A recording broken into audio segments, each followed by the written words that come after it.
It started from a phone call, and honestly, I almost hung up on it. I thought it was a telemarketer.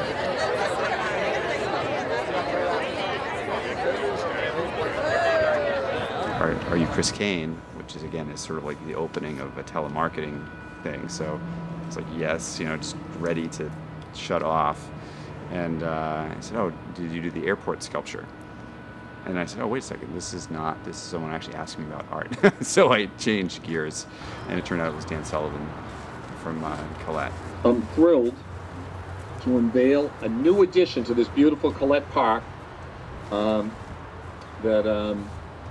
I think you're all going to love, okay, guys? Life-size statue.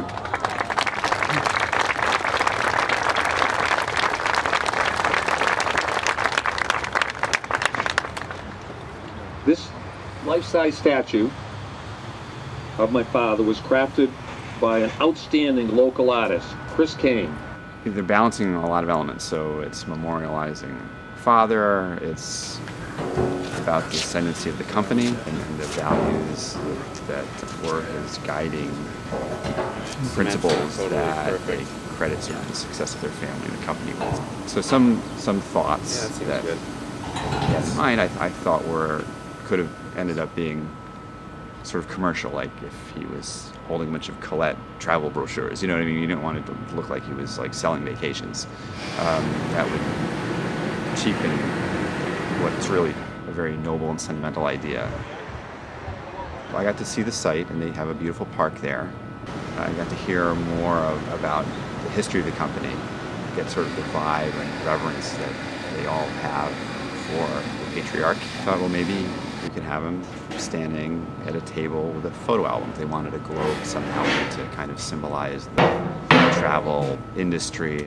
So we thought, well, it could be a table that has a map of the world on it, and without making that a very dominant feature, but it could be like kind of a nice detail. And then have him looking at a photo album, and in the photo album, I could depict images from their family history that are significant, or tell some of the history of the company through the pictures. They provided me with a tremendous amount of pictures through his whole life, from when he got back from the Army in World War II all the way till he was a very old man before he died. And then it would also have the opportunity for an inscription that could say something relevant.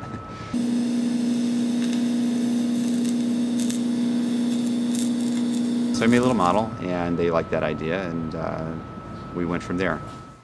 Yeah, Dan, I think too, if you stand back, because not everyone's going to be like looking. Someone else poured the metal, like Glenn and his crew at Campbell Plaster and Iron in Vermont.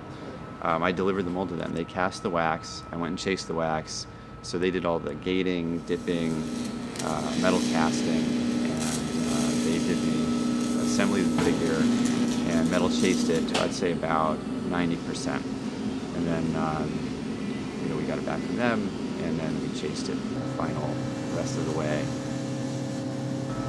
Anytime you cast something, it's going to be riddled with a variety of defects that are going to come from the casting process. So some of them are fine. They don't matter. They just kind of become part of the sculpture, but some of them need to be addressed.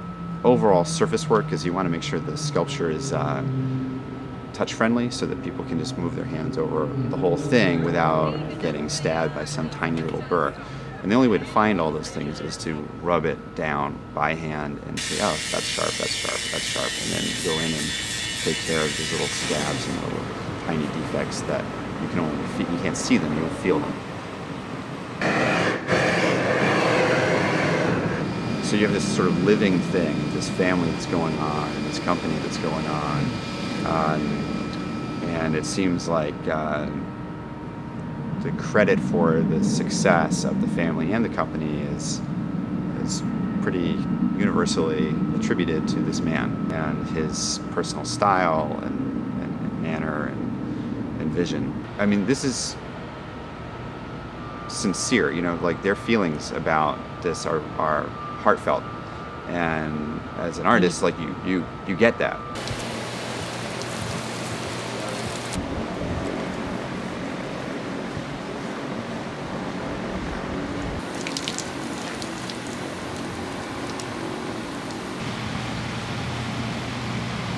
Instagram. Beautiful. I can't get over that. It's amazing. Oh, sorry. Grandmother, famous picture of my grandmother on his back, not too long after they got married. And then you look at some of the other pictures, and like the picture of you when you had the long hair, and he's probably about. I still have long hair. Thank God it's not that long.